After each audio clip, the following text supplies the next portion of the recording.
Tuanzie nchini Tanzania ambapo naibu mwenyekiti wa chama cha upinzani nchini humo Chadema, John Heche, ambaye alikamatwa siku 14 zilizopita, amesafirishwa kutoka Dodoma hadi Dar es Salaam ambako amehojiwa na maafisa wa polisi kuhusiana na tuhuma kadhaa. Wakili wa Heche, Hekima Mwasipu, ameiambia BBC kuwa Heche anazuiliwa katika kituo kimoja cha polisi baada ya kufahamishwa kuwa anakabiliwa na mashtaka mawili ya ugaidi.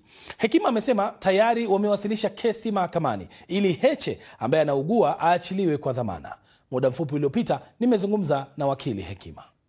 Utakumbuka jana Heche aliletwa kutoka Dodoma kuja kituo cha polisi Oysterbay kwa maana ya mkoa wa Kinondoni, na baada ya kuletwa nilipigiwa simu kwamba Mheshimiwa Heche ameletwa hapa, anatakiwa wakili kwa ajili ya kumsimamia maelezo. Nilifika hapo Oysterbay. Baada ya kufika nikapewa askari wawili ambao walikuwa wanatakiwa kumchukua maelezo, na wakati wa interview aliambiwa kwa anatumiwa kwa makosa ya ugaidi, kwamba kuna tukio la ugaidi ambalo lilitokea tarehe 29 kuanzia Kimara, au vitendo vya kigaidi vilivyotokea tarehe 29 wakati wa zoezi la kupigaji kura kuanzia Kimara mpaka Magomeni.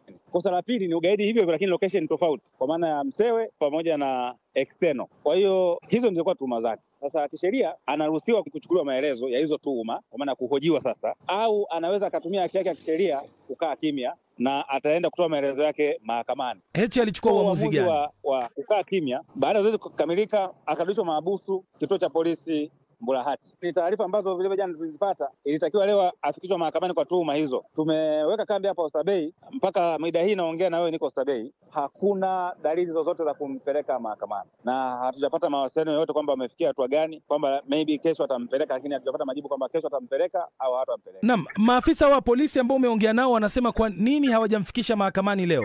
Kimsingi walikuwa kwenye vikao, hatujawasiliana nao. Nafikiri bado niko Oysterbay, nitapata majibu hata baadaye, sababu bado wako ndani wanawahoji wengine watuhumiwa ambao waliwakamata tarehe hiyo tarehe 29. Kwa mujibu wa maelezo ya maafande wa maafisa polisi ambao walikuwa wanamhoji, ni kwamba kuna watu ambao wamekamatwa wako huko ndani, wamemtaja makamu mwenyekiti kwamba walihamasika sijui na kauli zake, kitu kama hicho, kwamba kuna kauli ambazo walizitoa ambazo hatuzijui huko nyuma, ambazo zikapelekea sasa kutokea matukio ya kigaidi siku ya tarehe 29. Sasa hatujui hizo kauli ni zipi mpaka sasa hivi, kwa sababu alikataa kuandika maelezo yake. Tutajua hizo kauli ilikuwa ni zipi mara baada ya Mheshimiwa Heche kupelekwa mahakamani. Wakati huo ripoti ya waangalizi wa Umoja wa Afrika imesema kwamba uchaguzi wa Tanzania haukukidhi kanuni na mifumo ya Umoja wa Afrika na kimataifa kuhusu uchaguzi wa demokrasia. Katika ripoti iliyotolewa leo na mkuu wa ujumbe huo Mokgweetsi Masisi, ambaye pia ni rais wa zamani wa Botswana, waangalizi hao wanasema mazingira ya kabla, wakati na baada ya uchaguzi hayakufaa kwa uchaguzi wenye amani na matokeo ya kukubalika. Aidha, ripoti hiyo imetilia doa viwango vya maandalizi ya tume ya uchaguzi na taasisi nyingine muhimu za uchaguzi, ikisema havikutosha kukabiliana na changamoto zilizojitokeza. Waangalizi hao wamependekeza serikali nchini humo kutoa kipaumbele kwa mabadiliko ya kisiasa na uchaguzi ili kukabiliana na changamoto zilizojitokeza. Wakati hayo yakijiri, tume ya haki za kibinadamu na utawala bora nchini Tanzania, ambayo ni idara huru ya serikali, imesema itaanzisha uchunguzi wa kina kufuatia maandamano yaliyoshuhudiwa wakati wa uchaguzi mkuu uliofanyika Oktoba 29 na kusababisha uharibifu wa mali na vifo vya raia. Tume hiyo inasema kwamba itatoa matokeo ya uchunguzi huo chini ya miezi miwili, ikisema hivi, na nukuu hapa: matukio ya aina hiyo hayawezi kuvumiliwa katika jamii inayothamini amani na utawala wa sheria, mwisho wa nukuu. Aidha, mtandao wa watetezi wa haki za kibinadamu Tanzania na chama cha wanasheria Tanganyika wamelaani matukio ya ukiukwaji wa haki za kibinadamu yaliyotokea wakati wa uchaguzi mkuu wa mwaka 2025. Mashirika hayo yamesema yanataka uchunguzi huru na kuwajibishwa kwa wote waliohusika, zikitaja matukio kama vile mauaji, mateso na ukamataji kiholela. Serikali bado haijatoa kauli ya moja kwa moja kuhusu madai hayo na bado tunaendelea kuifuatilia. Lakini wakati hayo yakijiri, familia za wale waliopoteza wapendwa wao kwenye maandamano zinaendelea kuomboleza huku zikipanga shughuli za mazishi. Mjini Mbeya, familia ya daktari mmoja ambaye mtoto wake aliuawa baada ya kupigwa risasi kifuani wakati alipokuwa akienda dukani imezungumza na mwandishi wa BBC Robert Kipto. Tumeathirika kwa kiwango kikubwa sana kama familia, kwa sababu kijana tuliyempoteza alikuwa ndio firstborn wangu. Alikuwa akitoka nyumbani kwenda kufuata mahitaji dukani. Ilikuwa ni siku ya tarehe 30, pakawa na milio ya risasi, kwa hiyo ikampata na yeye kifuani, akafariki dunia. Kwa hapa nilipo tuna msiba, na hata kuzika tulizuiwa kwenda kuzika, njia zote zilikuwa zimefungwa. Tulikuwa kama kwenye lockdown ambayo jana ndio wametangaza basi shughuli zote ziendelee. Kwa hiyo sasa hivi tunapata hata muda wa kwenda hata kuona kaburi la mtoto, lakini kabla ya hapo hatukuweza kufanya chochote, na hakuna mtu yote usiwa kuchukua mwili wa marehemu huko, aidha ni mocho leo ni wapi. Kwa hiyo sisi tulijaribu kutumia mbinu nyingine tu kuweza kupata mwili wa kijana wetu na kwenda kuhifadhi, kusikiri. Amesitiriwa juzi. Yaani mtoto anazikwa tu, lakini haujapata habari permit, haujapata kitu gani, lakini as long as umeshamzika, kaburi liko nyumbani, basi tunaishia hivyo. Lakini ni hatari kubwa sana kwa upande wetu, sio tu mimi, mpaka na familia kwa ujumla na wadogo zake marehemu ambao ni watoto wangu mwenyewe. Kwa hiyo ni shida kidogo. Na binafsi kama mzazi, ulipokeaje kifo cha mtoto wako wa kwanza? Ni mshtuko kwa kweli, kwa sababu ukishajua tena ni kifo alafu kama mtoto wa kwanza ndio unayemtegemea, ni mshtuko mkubwa sana, ambao wakati mwingine unaweza kuchukua maamuzi ya kutaka mpaka kujitoa mpaka uhai. Unajua unakuwa na taharuki mpaka wasipotokea watu wakuja kustabilize, ni changamoto kidogo. Lakini kwa sababu ni mwanaume, lakini bahati nzuri pia mimi ni daktari, kidogo moyo ule uvumilivu na ustahimilivu nilikuwa nao.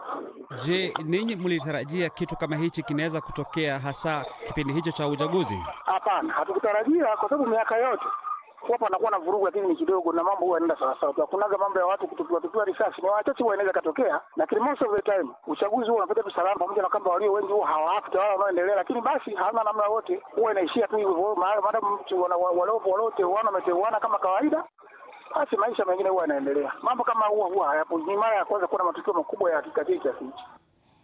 Tusalie katika taarifa hiyo. Mjini Tanga sasa, familia nyingine pia inaomboleza kifo cha mtoto wao. Hadi sasa hawajafanikiwa kumzika kutokana na utaratibu mgumu wa serikali katika kufuatilia miili. Phyllis Mote amezungumza na babake mwathiriwa. Ulipataje taarifa za mwanao baba Ajala? Mimi nilipigiwa simu na kakake ambaye aliyomuita jina anaitwa Azizi Kusaga. Ndio aliponiambia kwamba bwana, hapa hii mdogo wangu, nimepata taarifa mdogo wangu kapigwa risasi. Sasa alikuwa anavuka barabara ili aende nyumbani kwake, ndio akakumbana na hiyo adha. Kwa hivyo uliambiwa kwamba alikuwa kwa maandamano ama hakuwa kwenye maandamano? Hakuwa kwenye maandamano.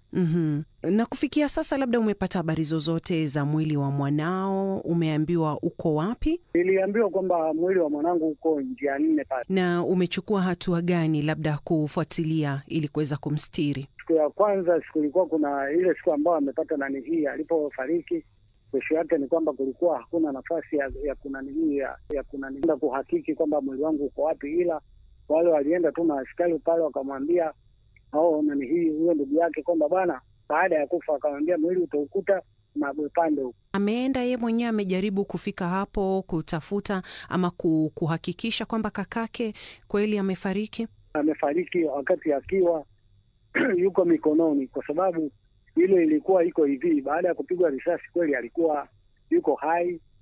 Sasa pale wakafanya mpango ili kupatikane ambulance ili ije iwabebe pamoja na wenzake kuwapeleka hospitalini. Ndani ya dakika kadhaa hivi ndio akafariki dunia. Na ile ambulance ni kwamba niliambiwa kwa kabisa kwamba ambulance ilikuwa inawafuatilia, kufika njiani ikakumbana na hao jamaa, ikapigwa moto ikaungua. Ilipigwa moto wakiwa bado wako ndani? Ilipigwa moto wakiwa inawafuata. Kwenye hiyo hali ya kujaribu kupata mwili wake na kuweza kumstiri vyema, labda mmefikia wapi? Kesho wanaweza wakaanza safari. Kila kitu kiko sawa, tunasubiri tu mwili wa marehemu utakapofika, inshallah tumstiri. Sasa kutokana na maandamano yaliyofanyika wiki iliyopita, safari za kutokea Tanzania bara kwenda visiwani Zanzibar zilisimamishwa kwa siku kadhaa. Hali hiyo imeathiri kisiwa hicho na kusababisha kupanda kwa gharama za maisha, kwani kwa kiasi kikubwa Zanzibar inategemea bidhaa za chakula kutoka bara. Wengi wana matumaini kwamba huenda wakarejelea kwenye hali ya kawaida katika siku za hivi karibuni baada ya safari hizo kurejeshwa tena. Mwandishi wa BBC Humphrey Mgonja na undani wa taarifa hii kutoka Zanzibar. Tungule bei gani? 1500. Uchaguzi umekamilika bila kadhia yoyote visiwani hapa. Lakini sasa kunakabiliwa na tatizo la upatikanaji wa bidhaa, hususani bidhaa za chakula. Sokoni bei zimepanda maradufu na baadhi ya bidhaa hazipatikani kabisa. Bidhaa kwa ujumla zimepanda bei kwa sababu ukiangalia before ilikuwa price zake na sasa hivi ni tofauti. Kama mwanzo chips kavu tulikuwa tukienda kununua tunauzwa shilingi 2000, lakini kwa sasa hivi ni 3000. Kwa hiyo gharama maisha imepanda. Ukikompea na mfano bidhaa green pepper hizi hoho wanauza 6,000 kilo, tofauti na mwanzo. Samaki leo zimepanda bei bado. Avocado kabisa sokoni hamna, yani hamna kabisa. Wafanyabiashara wanasema bidhaa zimeadimika tangu kuanza kwa maandamano, kwani boti za mizigo hazijaweza kuingia wala kutoka visiwani. Changamoto kubwa ilikuwa mbatata. Mbatata ilikuwa changamoto kubwa kwa kipindi cha uchaguzi hapa, lakini na stoshe karoti ambapo kwamba vitunguu maji vile vile ilikuwa changamoto kwa kipindi hichi cha uchaguzi, lakini nyuma ilikuwa kawaida, na changamoto ilikuwa kubwa ya bei kwa sababu vitu vilikuwa haviingii, na haijawa bei kubwa ya hivyo, bei ya kawaida, lakini ndio kwamba changamoto uchaguzi ndio watu wanataharuku kwamba vitu hamna, lakini bei ilikuwa ya kawaida kabisa. Uchumi wa Zanzibar unategemea zaidi utalii na uvuvi, huku kilimo cha chakula kikifanywa kwa matumizi ya nyumbani na sio kibiashara. Bidhaa nyingi za vyakula hapa Zanzibar zinategemea kutoka bara, hasa mkoa wa Dar es Salaam, na Dar es Salaam nao wanategemea kutoka mikoani. Kutokana na maandamano yaliyotokea hivi karibuni, imesababisha shughuli za usafirishaji kuwa adimu. Hivyo basi imesababisha kuadimika kwa bidhaa hizo. Wengi wamekuwa wakilalamika kupanda kwa bei ya maisha. Sio tu wafanyabiashara na wateja wanaopitia kipindi kigumu, bali hata wafanyakazi wa sokoni wanaoshusha mizigo kwenye magari wapo bila kazi, wakilalamika kuwa mkono hauendi kinywani. Kama hakuna mbatata ndo hatuwezi tukafanya kazi. Unaona, tupate mbatata, zishuke mbatata, tubebe mbatata, tufanye kazi. Na wataka muhakikishe kuanzia leo maisha ya wananchi yanarejea mara moja. Agizo la Rais Samia baada ya kuapishwa ni kurejesha shughuli zote za usafiri na biashara. Agizo hilo linawapa matumaini wananchi wengi kwamba huenda sasa bidhaa kutoka bara zikaanza kupatikana tena, ingawa bado haijulikani ni lini wafanyabiashara watashusha bei za bidhaa sokoni. Humphrey Mgonja, BBC.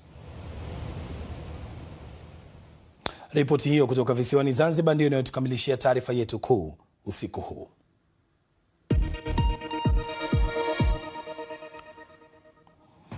Hii ni Dira ya Dunia kutoka idhaa ya Kiswahili ya BBC. Tutakaporejea, uchunguzi wa BBC umepata ushahidi kwamba wasichana wa Afrika wanahadaiwa ili kushiriki katika kuunda droni za kivita zisizo Urusi kwa kisingizio cha ajira.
Karibu tena, hii ni Dira ya Dunia kutoka idhaa ya Kiswahili ya BBC. Mimi ni Roncliffe Odit. BBC imepata ushahidi kwamba mpango tata wa Urusi wa kuajiri watu umekuwa ukiwadanganya vijana wa kike kutoka Afrika ili kuishia kufanya kazi katika kiwanda cha kijeshi cha ndege zisizo na rubani nchini Urusi. Mpango huo unaajiri wanawake wenye umri wa kati ya miaka 18 na 22, ukiwaahidi kuwapa ujuzi wa kitaaluma na uzoefu wa kimataifa. Lakini mwanamke mmoja aliyeshiriki katika mpango huo ameiambia BBC kwamba alidanganywa kutengeneza ndege zisizo na rubani, akachomeka na kemikali na kulipwa pesa kidogo kuliko alivyoahidiwa. Hata hivyo, mpango huo umekana madai hayo. Taarifa ifuatayo ni ya Mayeni Jones ikiwasilishwa na Hamida Abubakar. Alabuga Work and Travel ni programu itakayokusaidia kujitambua na kutambua fursa zako zote. Ujuzi wa kitaaluma na uzoefu wa kimataifa, hivyo ndivyo programu ya Urusi ya Alabuga inavyowaahidi vijana wa kike wa Kiafrika. Tumezungumza na Adau, mwanamke kutoka Sudan Kusini, ambaye anasema alivutiwa na Alabuga kwa ahadi yake ya kumpa ajira. Alituomba tusionyeshe uso wake kwa sababu hakutaka kuhusishwa na programu hiyo. Nilitaka kufanya kazi katika sekta ya teknolojia na pia nilitaka kupata ujuzi katika nyanja ambazo kwa kawaida hazifanywi na wanawake. Adau aliwasili Urusi mwezi Machi mwaka jana. Baada ya miezi mitatu ya masomo ya lugha, alianza kazi. Kwa hivyo tangu mwanzo walikulazimisha kufanya kazi katika kiwanda cha ndege zisizo na rubani? Ndiyo, nilijisikia vibaya mno. Kulikuwa na wakati nilirudi nyumbani na kulia, nikifikiria siwezi kuamini hiki ndicho ninachokifanya sasa, kuchangia katika kuunda kitu ambacho kinachukua maisha ya watu wengi. Adau alituambia hangeweza kupiga picha kiwandani, lakini kituo cha televisheni cha Urusi RT kilitoa picha za kiwanda hiki huko Alabuga kikitengeneza ndege zisizo na rubani aina ya Shahid 136 za Iran. Adau alituthibitishia kwamba hapa ndipo alipokuwa akifanya kazi. Ukweli wa eneo maalum la kiuchumi la Alabuga ni kwamba ni kituo cha kuzalisha zana za kivita. Urusi imekiri waziwazi kwamba wanatengeneza na kuunda ndege zisizo na rubani aina ya Shahid 136 huko, katika video ambazo wamezitoa hadharani. Wanajivunia kuhusu eneo hilo. Adau anasema alipata majeraha ya kemikali kutokana na kufanya kazi kiwandani.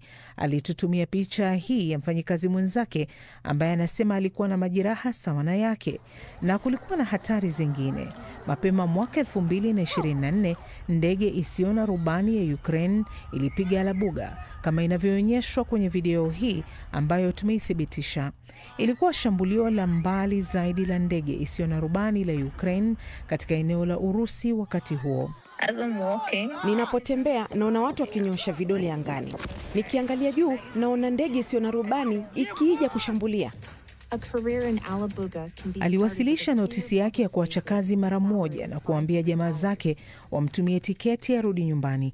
Ingawa programu hiyo inatangaza mishahara ya hadi $600 kwa mwezi, alipata 17% tu ya kiwango hicho.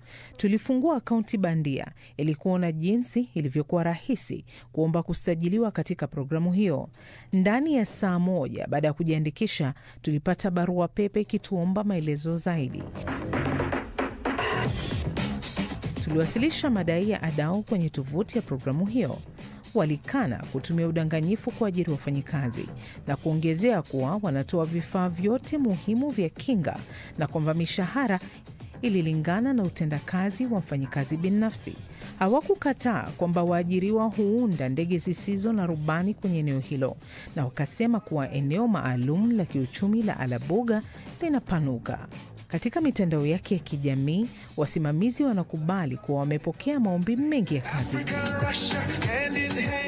ikimaanisha kuwa wanawake wengi zaidi huenda wakajipata katika hali kama ya Adau. Hii ni Dira ya Dunia kutoka idhaa ya Kiswahili ya BBC. Tutakaporejea, Zohran Mamdani aliyezaliwa Uganda asema ushindi wake wa kihistoria kama meya wa New York huko Marekani ni mwanzo tu wa siasa mpya.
Karibu tena, hii ni Dira ya Dunia kutoka idhaa ya Kiswahili ya BBC. Mimi ni Roncliffe Odit.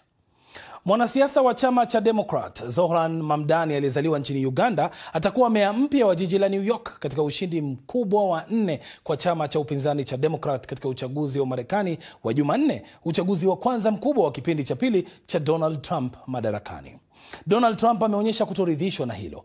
Amedai kuwa mashirika ya kutoa maoni ya watu ambayo hakuyataja yalisema kuwa Democrat walishinda kwa sababu yeye, yani Trump, hakuwepo kwenye karatasi ya kupigia kura na kwa sababu ya kusimamishwa kwa shughuli za serikali kuu ya Marekani. Mamdani mwenye umri wa miaka 34 atakuwa meya mwenye umri mdogo zaidi kuwahi kuchaguliwa katika jiji la New York ndani ya karne hii na mtu wa kwanza mwenye asili ya Asia Kusini na pia Muislamu kushikilia wadhifa huo.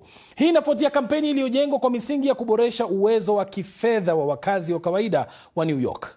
Mamdani alimshinda gavana wa zamani wa chama cha Democrat Andrew Cuomo ambaye alikuwa mgombea huru. Zohran Mamdani alielezea ushindi wake kama ushindi kwa wafanyikazi. Kwa muda mrefu, wafanyakazi wa jiji la New York wameambiwa na matajiri na watu walio na ushawishi kwamba hawakuwa na mamlaka mikononi mwao. Vidole vilivyojeruhiwa kutokana na kubeba masanduku kwenye sakafu ya magala na vidole vya mikono vilivyo na makovu kutokana na majeraha ya jikoni. Hii si mikono ambayo imekubaliwa kuchukua mamlaka. Na bado, katika miezi 12 iliyopita, methubutu kufikia kitu kikubwa zaidi. Usiku huu, kinyume cha matarajio, tumekipata.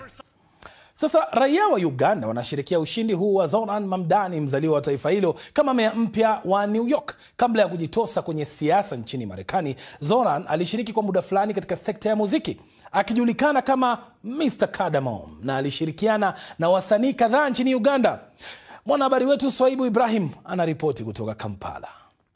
Mwanasiasa huyo mwenye umri wa miaka 34 ni mzaliwa wa Kampala, Uganda, alikoishi kwa miaka 7 ya maisha yake kabla ya familia yake kuhamia nchini Marekani. Miongo mitatu baada ya familia hiyo yenye asili ya Kihindi kuanza maisha upya kama wahamiaji nchini Marekani, Mamdani anajiandaa kuhudumu kama meya wa jiji la New York ambalo limetajwa kama jiji lenye utajiri mkubwa zaidi duniani. Mamdani ambaye amepambana na mibaba ya kisiasa akiwemo gavana wa zamani wa jimbo la New York Andrew Cuomo alipata uraia wa Marekani mwaka 2018. Na japo kwa sasa maisha yake yapo Marekani, nchini Uganda alikotoka na ambapo bado familia yake ipo, vijana kama yeye wamefurahia ushindi wake. Tumefurahia sana na mimi kibinafsi nimefurahia kwa ushindi wake kwa sababu anatupatia motisha kama vijana na wananchi wana Uganda kwamba tunaweza gombea mahali popote, bora tu tuwe na nia.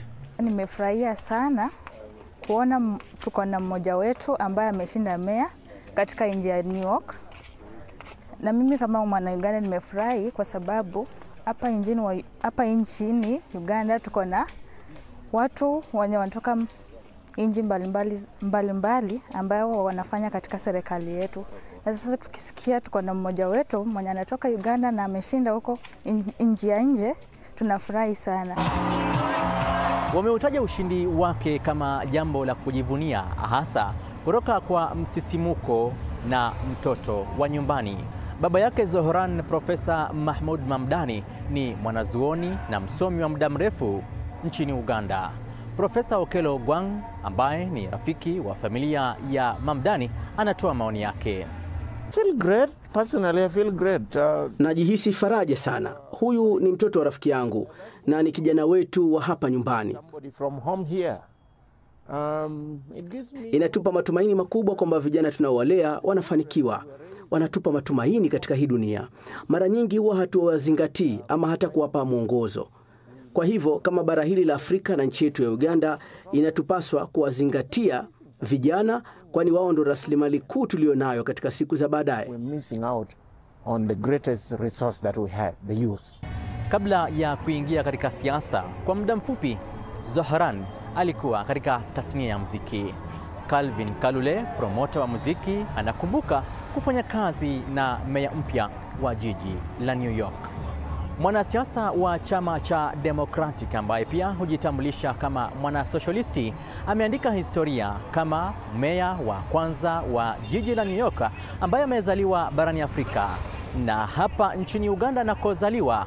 Mafanikio yake ni motisha kubwa kwa watu wengi, hasa vijana. Shuaib Ibrahim, BBC, Kampala. Hata mimi nange nsanyuse. Nimefurahi sana kwa taarifa hiyo ya Shuaib Ibrahim. Nihitimishe hapo niseme asante sana kwa wale wote waliofanikisha matangazo haya ya leo. Mimi naitwa Roncliffe Odit. Kwa niaba yao wote nasema shukran sana. Matangazo yao unaweza yafuatilia bado katika mtandao wetu BBC Swahili, au mimi binafsi Roncliffe Odit katika Facebook, X, Instagram na pia TikTok. Usiku usiokuwa na usumbufu wa mbu.